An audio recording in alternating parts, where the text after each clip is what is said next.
The next presentation will be from Florida Polytechnic.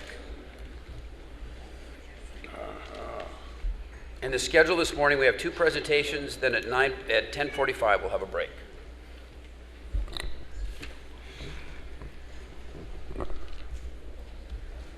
Governor Huizenga, I didn't see you tucked over there. Pardon me? I didn't see you in there. No. I hope I didn't miss you earlier. No, no. Okay, let's do this. Great. Too late.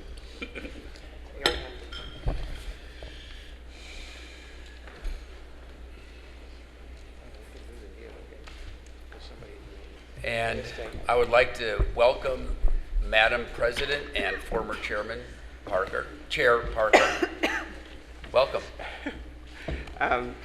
Thank you, Governor Rood, and thank you for the opportunity to meet with you this morning. I'm Ava Parker, and I'm Chief Operating Officer for Florida Polytechnic University, and I'm joined by our Board Chair, Rob Goodell, as well as our Vice President of Academic Affairs, Dr. Ghazi Darkazali, our Assistant Vice President for Academic Affairs for Accreditation and Curriculum Development, Dr. Mary Carpenter, and our Executive Director of Budgets, Mr. Josh Bressler. We're also pleased to be joined by members of our Foundation Board in the audience, as well as Florida Poly Vision and business and community leaders from Polk County. I'd like to start by giving our Board Chair, Rob Goodell, an opportunity to bring greetings to your board from our Board of Trustees. Rob? Good morning, everyone. I do bring salutations from our board and remind this body that our board continues to be actively involved. Our committees meet at least once a month. Our board meets once a month.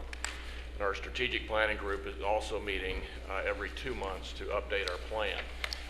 We've been intimately involved in the development of this work plan, and we want to let you know that all of our board members are highly supportive of what Ava is going to present today. Thank you. Thank you very much. The mission for Florida Polytechnic University was developed by our Board of Trustees, and it's interesting in that it is in line with the statute that created the university. Some of the key components I'd like to bring to your attention are the things that I think that make this university unique, is that it is a STEM university, that it focuses on applied research, that we're creating an innovative and technology-rich environment, that there's a focus on industry collaboration and a focus on student leadership. The vision that has been developed by the board is that we're developing a university that will have a national, international reputation, and that it will serve the state of Florida by producing students who are prepared to lead Florida's high-tech industry. The strategies that have been put in place to actually implement the mission are as follows: that we're developing a curriculum that will be led by faculty but will also involve industry. We believe that it's important that we have conversations with industry early on so that when the faculty is developing the curriculum, we can ensure that our students will graduate and possess the qualities and the characteristics that employers are looking for in their new hires. We're also using an integrated teaching model. There is an emphasis on ensuring that we're not developing silos on our campus. That is, that the departments and the instructors will all talk to each other and know what's being taught in different classes, and ensure that in every area there is a focus on applied research. There is a focus also on hiring faculty with industry experience. We think that that's going to be better for our students. If students are involved with faculty who have been engaged in industry, there'll be a higher likelihood that they'll come out with the skills and qualities that employers are seeking.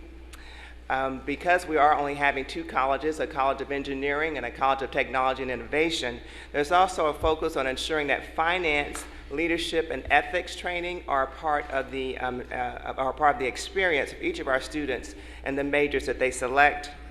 And also there's a cornerstone or importance in developing industry partnerships. We see industry really as an important part of development of an innovation or technology or engineering university, and that we need to have partnerships for our co-ops, for our internships, for the development of our programs to ensure they're cutting edge, and also to ensure that our students will have jobs when they graduate. Interestingly enough, while we are a new university, we are a university that's striving for excellence and want to ensure that our students will be successful when they join the university. So we're setting appropriate admissions criteria. I'd like to share with you that the criteria that's being considered is that our SAT score would be 1790, and that our GPA average that we're looking for is a 3.9. And while we're recruiting these highly qualified students, and I wanted to share those numbers with you, is that we're looking for students who've shown an aptitude to be successful in this environment. That is, when we're making a bold statement and say that we're only going to have an engineering and technology and innovation college, only those two colleges, we want to ensure that we're actually recruiting students who could be successful in those markets or in those programs. We're also going to provide a student-centered academic environment, and that we will have hands-on learning. And we think that as long as we stay nimble and ensure that we have cutting-edge programs, that we will be fulfilling our mission of ensuring that we're part of the economic engine for the state of Florida.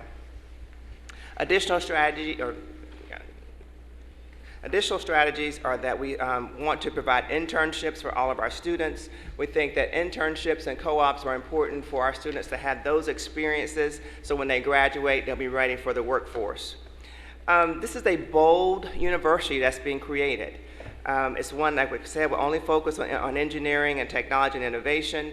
We'll have small class sizes to ensure interaction with our students and the professors. There will be very focused academic programs, ones that are cutting edge and are like kind of paying attention to where the global economy is advancing, so that our programs will be in response to that, and also responsive to employer needs and responsive to students' needs, and also responsive to a changing economy. And when I say responsive to employer needs, I think that it's important that we continue the conversations with industry, so as our students go out and they get jobs, that we can ensure we're responding and producing the type of skills and qualities that they're looking for in the new hires. Again, we're looking to ensure we have faculty that have industry experience and also an integrated teaching model. Opportunities. We understand that it's going to be important for us to retain and graduate students. We are developing a very rigorous academic curriculum, and understand it's going to be necessary to have pretty advanced or higher levels of student counseling and support in order to ensure that as students are going through the curriculum, if we find that students are falling behind, we can quickly assist them and work with them.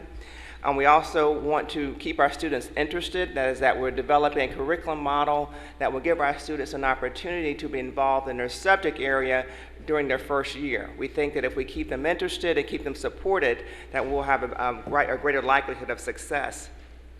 I also think it's important to note that the university is bold in that if we get students in, and if they think that they're going to be interested in technology and engineering, and if they change their minds, then that means that we've lost students, and those students will have to transfer to other sister universities within the system. So that's why this part of our mission is so important. We also know that we're preparing students for leadership, and that we are working to ensure that our programs are aligned with industry needs. We will have our first class of students in August of 2014, and we've developed an implementation schedule to get us there. We actually are putting staff in place now and are recruiting faculty with the idea that our faculty will be in place by the fall, and will be there to assist with the development or lead the development of our curriculum. We will actually be able to move into our new building, our Innovation, Science, and Technology building, in June of 2014. And we'll be working with our SACS issues and ensuring that we have our applications submitted along the way.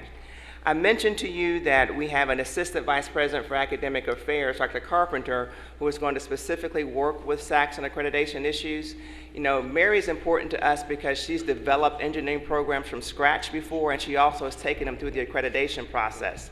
I'd like for Mary to take an opportunity to talk to you about our accreditation process and this, the timeline that we've developed for the university. Mary? Good morning. The Southern Association of Colleges and Schools offers 2 tracks to accreditation, a typical track and a fast track. A school that would have its first cohort being freshmen who would graduate 4 years later are appropriate for the typical track.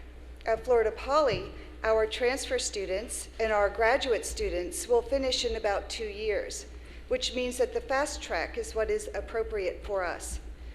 When we established our schedule for accreditation, we looked at the schedule that SACS publishes for accreditation. They do too. We looked, of course, at the one for the fast track. When we built our schedule, we took their schedule and we imposed it upon ours. So our schedule for accreditation matches exactly the approved published schedule that SACS has for the fast track to accreditation. We are every step that we take, we are focused on SACS accreditation. We take it so seriously that in addition to my experience and success with accreditation and the experience and success other members of Ghazi's academic team has had, we are adding a SACS coordinator to our team so that we can be sure early on that we are on the right track. Curriculum, the time frame for curriculum development is very aggressive, but we are using solid, tried and true curriculum methodology. Among many things, we will be planning assessment and outcomes. Always keeping in mind SACS comprehensive standards, especially 3.4.7. We have begun preparatory work on the curriculum, and so that we are ready to move forward the minute we have faculty. And finally, I am so delighted we have our first faculty member, which means we have already been able to start development on our nanotechnology program. It's all very exciting. Thank you so much, Mary. I now ask Dr. Darkazali to talk to you about our academic programs, our faculty, and our student recruitment. We're lucky at Florida Poly to have Ghazi. Ghazi is a mechanical engineer. He's been a president of a college, and he's also run companies within industry. So he really is another one of our secret weapons. So Ghazi, if you would talk about our academic programs, that'd be great. Good morning. Thank you, Eva. As you know, as Eva said, we do have two colleges, the College of Engineering and the College of Innovation and Technology. And that's STEM-based education in one location. And that's what we are concentrating on. These two colleges will offer 6 degrees with various STEM concentrations where the students will be attracted to because of job availability and reputation of the faculty. Such programs, and I'm going to give only a few examples, is big data analytics, motion control, and nanotechnology, and others. We are, as others said, looking for faculty, and I have placed an ad, and we are attending conferences like the IEEE and other places so we could recruit faculty who are showing. And we have already signed one faculty, and I reviewed about 50 resumes yesterday, and I have about 200 sitting on my desk to review the rest of the week. The attention that we are receiving is unbelievable, and it is very rewarding. When we are doing the faculty hiring, we're looking for people who have experience in teaching and research, and also who have worked with industry to allow us to partner with the industry. We are looking for applied research for our students to be involved in, and we have decided, and the board approved, a non-tenure track hiring process with multi-year contracts for the faculty. At this point, I would like to share with you a short video of our first faculty hire.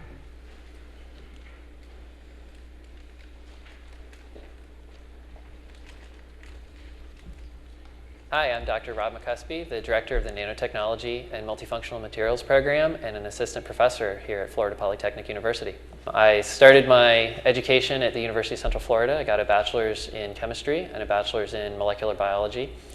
And I then got a PhD in nanotechnology and materials chemistry from the Graduate Center of the City University of New York. I did an NRC postdoc at the Air Force Research Lab in Dayton, Ohio for 2 years, and then I have been a research chemist at the National Institute of Standards and Technology. The reason I'm joining Florida Polytechnic University is the opportunity to get in at the ground level of a new university in the state of Florida. The opportunity to design a new curriculum in nanotechnology and multifunctional materials is a once-in-a-lifetime opportunity. The chance to have my career leave a legacy on my home state by training the next generation of scientific leaders is a phenomenal opportunity I never thought I would have.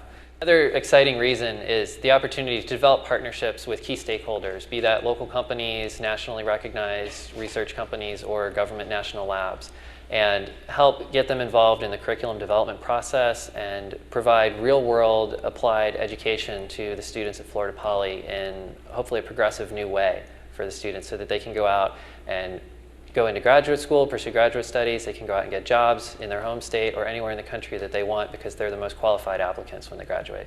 The opportunity to be the first faculty member at a new university is an exciting opportunity. In the short term, I have 3 goals: to first develop an accredited curriculum in the College of Engineering with a focus on nanotechnology and multifunctional materials. The second one is to develop partnerships with key stakeholders, be that government national labs or local companies. And the third goal is to provide a high-quality education for Florida Poly students. In 5 years, I see Florida Poly graduating as first class from the entering freshmen and having a commencement ceremony with students that have been here for 4 years. I see the reputation of the school beginning to get national attention.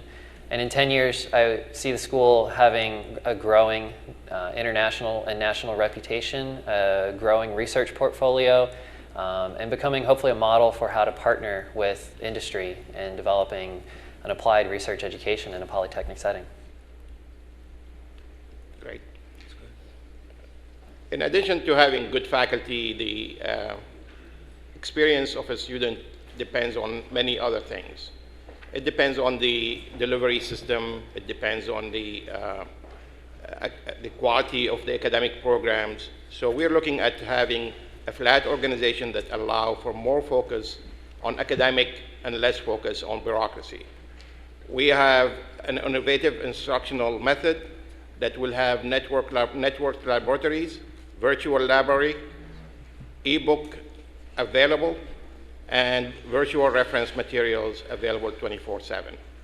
We are incorporating in our curriculum the general education common core, and we have an extended scheduling to use the classroom and the labs days and night.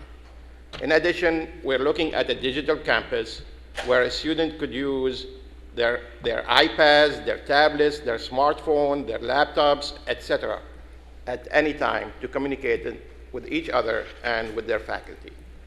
Also, we are really interested as a cornerstone to work with industry. I come from industry. I worked as a professor and I worked as a president of a company and so on and so forth. And I see a great benefit for the students and for the faculty to work with industry and to have partnership with industry and to have advisory board that are included in the curriculum development. So we are really working hard on that. We want to have joint research, and we have to have internship and co-ops for our students. Our enrollment projections are as bold as they could be. So we're looking at 500 students first year, 2014, and we're looking at exceeding the number that we are charted for by the year 2016 at around 1,300. The students' recruitment have already started, and we are partnering with STEM-focused high schools, and we started a summer program to attract junior and senior high school students. And that program, one of our programs is called MERIT, Medical Engineering and Robotic Innovation for Tomorrow. This program is already undergoing, and it is to show the students how you include technology and engineering in many different aspects. For example, in this case, our students are witnessing a Da Vinci robot in microsurgery at Winter Haven Hospital. In addition, we showed them how robots are involved in renewable energy, in handling radioactive material, in many other systems that are available around the world. Students will be recruited from the local and national schools, and our model includes, we developed a mathematical model actually to verify the students we forecasted. And that model is based as including high school, local high school students, local private school, graduate, and statewide and nationwide students. Forecasting for the transfer students, we use the Florida college system data numbers, and we use the Florida Board of Governors data. Now, I'd like to show this graph table. I'm going fast a little bit here because I'm seeing the time is limited. This graph, I say I love this table because it does verify all the numbers we have done. And what I want to do is cover only the first part of it because it is too detailed. What we did is we divided the schools that we are recruiting students from into two, public and private. And the public we divided into targeted, and those are STEM-related schools, high schools, and non-STEM schools. These we call regular. Again, we divided the schools that are targeted and the non-regular into three groups. The local counties, these are the counties surrounding us, and the major Florida population areas, and other Florida rural areas. And the numbers speak for themselves. If we multiply all these percentages, the numbers are under 3% that we are capturing in every category. So the number for freshman entry level for the first year are 327, and the second chart is for the transfer, and we use the same logic. However, in this one, we concentrated on the 5 state colleges that are neighboring for us, and they are within 50-mile drive from the campus, which means within an hour drive. Those students are commuters, and we would like to attract them. And the numbers for this are exceed our imagination and our forecasted number. We have 1,300 students that we will be able to capture from in year one from the state colleges. Thank you, Ghazi. Just to assure you that because we are building a new university, want you to feel comfortable that we are focusing on all the student services that will be important to the success of our students. So we are looking at campus security. We've hired an executive director of admissions and also an associate director of admissions. We will provide advising and financial aid. We want you to just see the auxiliary services that we're planning so you can feel confident that we're bringing in faculty, or we're bringing in staff and experts to ensure that we have these issues covered for our students. We understand how important it is to provide services and create an environment that is user-friendly, and these are some of the areas that we are covering now to ensure they're in place when our students start in August of 2014. On this slide, we show you some information about our operating budget. You can see that we are within budget for this fiscal year, 12-13, as well as for 13-14. I'd like for you to be aware of the fact that our carry-forward dollars from this operating budget will actually be used to further develop our campus. I'd like to make sure you are aware of the fact that our board has made a conscious effort to note that we will develop our campus as needed. So it's not that we'll just go out and build based upon a master plan, but it's based upon the growth of our students. Additionally, I think that if you can go back to slide 21, Jay, I think it's important for you to be aware of our projected per student costs. That is that the assumption is that it'll be around $5,031 for 2 terms, 30 hours for in-state students, and then $21,096.60 for out-of-state students. This is at the undergraduate level. Noting that it is certainly a part of the conversation for our board to look to work with our foundation to provide scholarships for our entering class. As for our facilities budget, I'd like you to be aware of the fact that we're under budget, or certainly under budget at this point and on time, and that we will be ready to open our campus in June of 2014. So these numbers support that message. Our next slide, which is slide 23, and I'm rushing since I know I'm out of time, Mr. Chairman, is that at least we show pictures of our development of our campus and specifically of the building of our innovation, science, and technology building. So just 3 slides that show the progression of our campus. And then one slide I would like to take a little time on is to make you aware of the fact is that we are concerned about performance measures. We understand that it is important to ensure that we put metrics in place, metrics that support our development, metrics to ensure that we'll be accredited for SACs, and metrics to ensure that we're in line with what's required for universities within our system. As far as things that we consider are important to measure for satisfaction, we want to stay in contact with our employers so that we can ensure they're satisfied with the level and the quality of students that we're sending into the workforce. We want to ensure that that our faculty is satisfied and that we are seeking a non-tenured different model. So we'll work closely with our faculty to ensure that they have a high level of satisfaction. And of course, we want to ensure that our students are satisfied, because it's our students who will be the best ambassadors for our university. We're also very attuned to the issues that have been presented as part of performance measures for universities within our system, and that will be ensuring or looking to the percentage of our graduates who are employed or enrolled in further education. Our board has made a conscious commitment to ensuring that we get students who are ready and that we find ways to ensure that they have jobs when they graduate. We'll track the average wages of our graduates. We'll look at the average cost per degree and ensure that we have academic quality.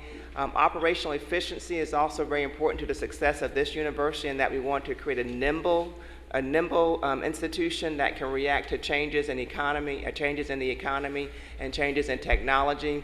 And when we say return on investment, a return on investment for this institution is that when we can show that our students or have jobs or have gone on to advance their education, then we feel we have a good return on our investment. As far as our progress reporting, we're providing monthly reports to the Select Committee for the Board of Governors for Florida Polytechnic University. We keep our legislators and the governor updated on our progress, and we also provide updates to our constituencies. So this actually concludes our work plan presentation. We are building a unique complement to the state university system. When I talk about what we're doing, is that I tell folks we have a great state university system. We have 10 comprehensive universities. We have a liberal arts college. And what we have with Florida Polytechnic is the one focused institution that's going to be small and will provide us that very aggregate kind of thought process regarding STEM degrees, and a focus on being nimble so we can respond to a changing environment, because technology is forever changing. So with that, Mr. Chair, we're available for questions. Thank you, Madam President. And Governor Tripp has a question. Kind of a question and a statement. I was the one who made the motion originally to do Polytech, and it's changed a little bit how we're proceeding. Although I feel this board still supports the idea that we're hearing about today. I was really impressed with the Board of Trustees that were put in place. We spent a lot of time, and it's proving to me at this point to be paying dividends. I had a wonderful meeting with Ava the other day, and we talked in detail about what you're doing and where you are. And I think you're to be commended for the plan that you've brought forward, and in what you're doing under really hard circumstances. I mean, it's not easy to do a startup like you're doing, but I think you've made a real step forward, and I'm impressed. Ava and I had a very serious talk about the issue that I believe will be the toughest issue, and that will be finding the students. Not that there aren't students who don't want this type of education, but the fact that you are going to have to seek the best and the brightest, and there'll be others offering those students the same opportunity. And so that's going to be a challenge for you. You can't take lesser with the hope that we'll take lesser and we'll make them better. You really have to do a step up. And I think your plan, I'm impressed with what you're doing. I know if you reach out early to those individual students, get them comfortable with the faculty that you're bringing on, get them comfortable with the location, that they'll buy in. They may have ownership too. So I think you're doing a good job. The thing that I do want to hear all the time is the idea of how are you going to get those students? I go back again. I think it's a terrific idea to partner with the state colleges. you may want to do a 1-3 instead of a 2+2. I can't believe that there aren't a lot of students in the state college system that aren't ready to step up to a next level after 1 year because they've proven themselves. That may be an opportunity for you. I like the idea of bringing these high school students in and getting them interested. You've got a formidable task, but I'm very impressed with the plan that you're putting forth. Thank you very much. Thank you. Governor Chopra? I have a couple of comments and then a question. The comments, I can see with the use of the new cutting-edge presentation software that you're already on the cutting edge with President. Also, I can see that the first faculty that you've hired is a wonderful product of a typical engineering graduate from UCF. The question I have is, while you are concentrating on SACS accreditation, which is an important part of the initial accreditation, engineering programs also have the second accreditation for ABET, which requires a critical mass of faculty in certain areas. I like the nimbleness and the innovation in your programs. However, you would have to match those with some of the traditional accreditation programs that are currently categorized in ABET. Are you also looking at that accreditation? Mary or Dr. Gonzalo? Mary? Yes, we are. That is down the road a little for us. We have to achieve SACS accreditation first, but we absolutely are. It's part of the research we're already conducting. Okay. Also, I'm familiar with that because I serve on the UMass Amherst Advisory Board and of the School of Engineering, and that's exactly what you're talking about. We work on those accreditation for all different departments at the school. As a part of that process, you also need a strong advisory board from the industry. Do you already have that in place? Definitely. Yeah. Okay. And for your transfer students, will you have a criteria, I think following up on Governor Tripp's question, on how you will accept those as far as minimum standards, since you are going to put them in engineering programs almost right away? Yes, we've already begun conversations with the state college system on an appropriate articulation agreement so that we will ensure that those students who come into Florida Poly will have taken certain classes and will have the background to ensure their success once they transfer in. So we are working through that now. Interestingly enough, we're having the conversation now so that when they do their orientation with their advisors over the summer, they can be aware of our institution and advise their students on the state college level of the type of curriculum that they should take if they want to come and be a part of our university. Good. Thank you. Governor Morton. I think we're all building on basically what Governor Tripp mentioned. The attraction of students. My question is related to, in terms of strategy, as we look at building arguably the preeminent engineering, science, STEM school in, we hope, the country, certainly in the state, attracting the best and the brightest is essential. And we understand, at least it's my opinion, that we have to begin to gradually evolve. We're not going to revolutionize into that.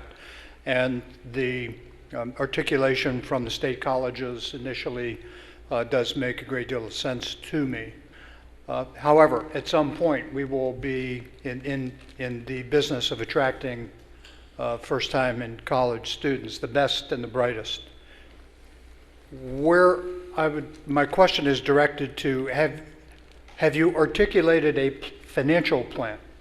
Because in the formative years of the school, I would envision that scholarships and accessibility to funding might be the bright line which allows for distinction for this university as it evolves, as the best and the brightest seek assistance in the rigors of paying for an education.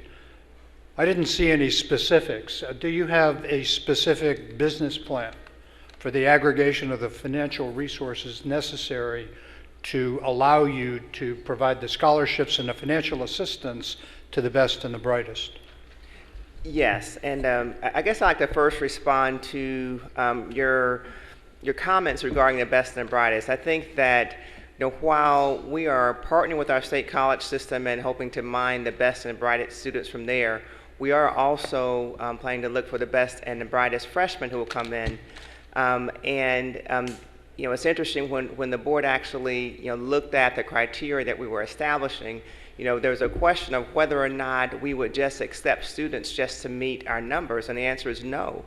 That we have to start our school as we plan to finish it, and if we don't start with excellence, then I'm concerned that we will be setting the standard lower than what we're looking to achieve. So, when we work with setting goals for admissions, we talk about kind of recruiting our students the same way others may recruit their athletes, and that we're looking for students who've demonstrated an interest in this area so we can go after them and show them that they want to come to our university because of the cutting edge programs and because of the opportunities for employment.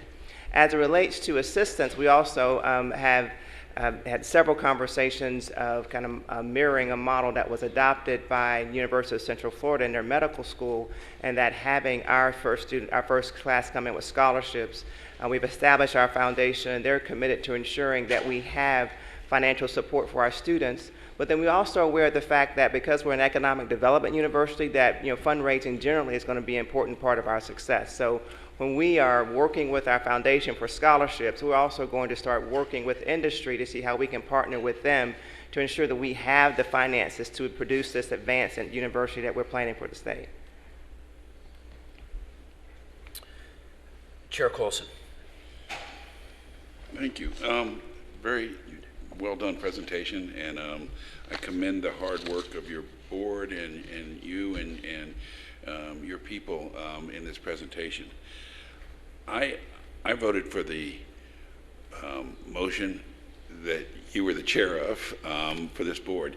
I do want to point out that that motion, what we have today, is not really related to what happened that day at the Board of Governors, because it was a totally different process. We wanted to see if we could attain certain benchmarks and then create a university, and that's not what the elected officials decided. And I remain skeptical about whether the process we chose, we're now undertaking, is the right one. But we're doing it, and I commend you all for doing this as well as you could possibly be done, because if it's not an impossible task, I'm sure you'll make it succeed. However, it may be an impossible task, and that's what I'm worried about. So having said that, I want to go back to Governor Morton's question. Your first year class is basically not going to pay tuition. They're going to get whatever state, Bright Futures or whatever they may help, but other than that, it'll be totally subsidized by the university. Now, is that commitment for that first year class all the way through their 4 years, or just their first year? And that hasn't been determined yet. I think that as the university is setting goals, it has not, and working with the foundation, there have been conversations about raising enough money to ensure that we can have that tuition scholarship for that first class. But it has not been determined whether or not that will be a full ride for those students throughout their entire matriculation while they're at the university.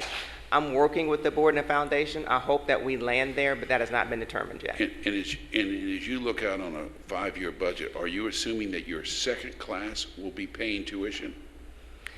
And I guess that the answer is that I don't know yet. I think that if we project, I think it's safest to say yes, we would assume that they would be paying tuition at that point. And the assumption is that, several of our students will qualify for Bright Futures. It may be that as we develop this model, Mr. Chair, that we work with our foundation and work with our board such that until we can also qualify for federal financial aid, that we try to put scholarships in place to cover that. But the actual, I guess the specific answer to your question has not yet been determined. That is, in looking at the 5-year budget. And since I've never seen this done before, and you all are being asked to do something that hasn't been done. When do we know? When do you make that decision, and when do you decide that budget question? Because it seems to me that's pretty critical. That you're going to have to basically offer everybody the opportunity to come without paying tuition to attract this level of student. So pretty soon you're going to have to make the decision that we're going to commit to this student all the way through all 4 years, and maybe even next year's class of entering. But can you afford to do that? Well, I think the question is, in some instances, can we afford not to? I think that the board has a planning retreat scheduled next week where it's going to look at how we get to August of 14, as well as look at the information that we share with students as we recruit them, because the intensive recruiting will begin in August. And I think that as they look at the numbers and as we sit down with the foundation, there has to be a critical determination about what is it that we tell our students. That is, can we tell them that we are going to make the commitment to raise the scholarship dollars to give them that tuition for the first couple of years, at least through accreditation, or is it that you'll have it for all 4 years? So I think that those are questions that I can get back to you on pretty quickly, maybe if you give me at least till after the board has this planning retreat to kind of look at what those numbers really look like. And one other question, if I could, Mr. Chair. In terms of benchmarks, I would assume in this economy, hiring faculty, good faculty, is something that you all will be able to accomplish. I read about the number of PhDs are graduating. What are the dates or benchmarks you can give us about the recruitment of students?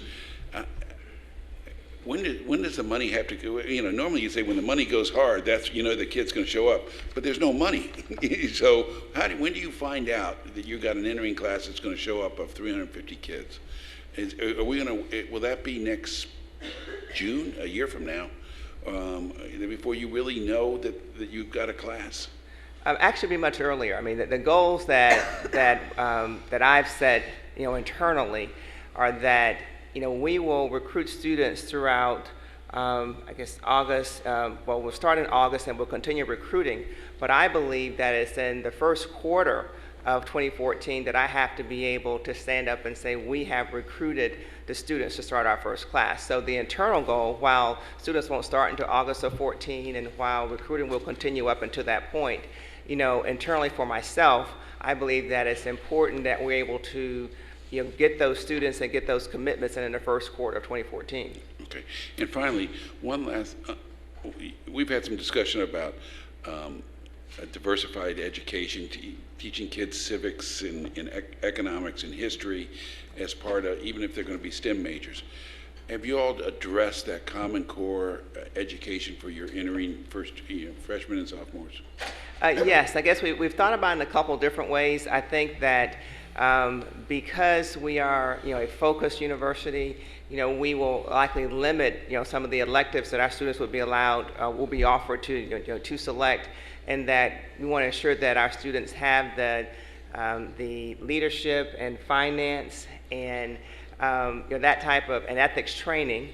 As far as our, gen ed courses, we're looking to actually, partner with some of the local state colleges and working with their faculty in order to ensure that, we don't have to hire every English and every, basic, humanities teacher that we might need, that we can work with them on the Common Course requirements.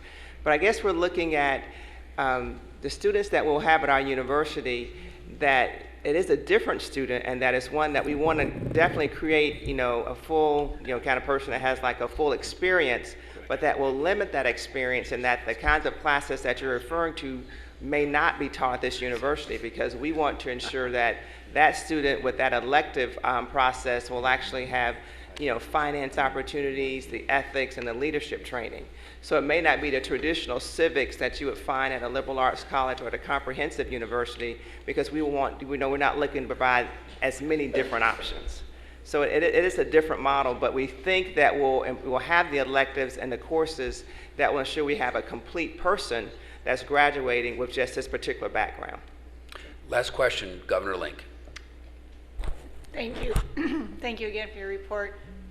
You answered most of my questions through Chair Colson's questions. So just to follow up a little bit on what Mr. Tripp said, though, if you're thinking 2+2 and trying to do a lot of your recruiting from the community colleges, and he mentioned a 1+3, might be an option for you.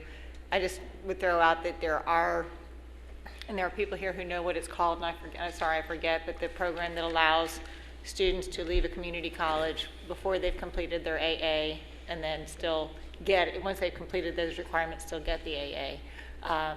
if that was something that you were considering, and it also may help you with the community colleges actually pushing your school, because that will affect their completion rates as well. Yes, we are. I guess in our conversations with the state college system, we've been very creative about the things that we might do. I mean, ideally for me, it'd be great if we took that student with, with the engineering technology or the computer information science degree, be they in the first or the second year, and actually fold in the higher level maths and get them to have that type of background so we can ensure that they would be successful when they matriculate onto the upper division. And so, we are really being creative with them so that we can take advantage of those students who have the aptitude to continue at our university. We also think that'll be great because I look to this board to kind of set enrollment standards for us that will require us to deal with freshmen in state, but also look at some out-of-state students as well as some international students. So I think that that blend of mix of students will be good for the university. Thank you. I lied. One more question, Governor Beard. Thank you, Mr. Chairman. I was lucky enough last week to be asked by Chairman Goodell and Ava to come out and take a personal tour of the building, and I just wanted this board to know it's a fabulous piece of architecture, and it to get it built on budget and on schedule was no easy job, and I want to commend you for your job because you had to jump in there and really do the things that needed to be done to get that done. So I don't think anybody on this board at the time of the approval thought that it could get done on budget, and it has been. So thank you for that, Chairman Goodell. The other comment I wanted to make is you're going to have we've said that getting the students is a big issue, and we spent a lot of time at the meeting last week talking about housing. And since housing is 6, 7, 8 miles away and there's no housing close by, how are you going to get students that are going to be basically full-time students to come to school without some kind of housing? Have y'all made any further determination on how you're going to attack that problem at this point? I don't think that we've made any further determination since you visited with us, but I think to bring the full board up to speed is that we are looking at different options for interim housing solutions as well as long-term housing solutions. We think that based upon the fact that we'll have students on campus in August of 2014 that will land on creating some interim housing solution on campus. As Governor Beard stated, the closest apartments are pretty far away. And it's early on, in the process of developing our campus. So I think that we've gone closer in the direction of, exploring interim housing on campus, and then while also looking at the numbers and how we build a model for long-term housing. So I think just know that, we're pretty much, the board has not made a final determination on that, but I think that our staff recommendation will be that we go forward with the interim housing model, and we look at where we can place that so we can also come back and probably use that while we're dealing with a long-term solution. Thank you. Thank you. I had a few follow-up comments before we entertain a motion. First of all, I just want to commend you and Chair Goodell for your incredible work on this and your leadership. I don't think we ended up giving you an easy path, as Chair Colson said. But I think we all have confidence in your leadership, and we share your enthusiasm. I thought the comments from your first faculty member were tremendous, and the vision that he outlined reminded me of the vision that I believe, all felt several years ago when we originally started this process. And we're all here to help you achieve that vision. The concern I had last night when we talked is similar to the concern that you hear from us, and that is, will you have the enrollment? And your response was great. It was yes, we're going to have it. Failure is not an option. But I would just suggest that you keep us posted. Reach out to us, whether you have to come and meet us or whether you can get us down like you did, Chairman Beard. I'd love a tour of the facility myself. But I think it's critical during this time that you engage us, you keep us posted as you move along your path, and let us know what we can do to help ensure that this vision that we all share is achieved. So with that said, rather than make the motion, I'll ask if there's a motion to move that the committee approve Florida Polytechnic University's work plan for 2013-2014 academic year, excluding those sections of the work plan that require any additional regulatory or procedural review or approval pursuant to law or board regulations, and that the committee accepts the out-year portions of the work plan. Do I hear a motion? So moved. And a motion and a second. All in favor? Aye. Aye. Opposed? Motion carries. We're now going to adjourn until 10:45, where we'll hear from FSU, Florida State University. Thank you.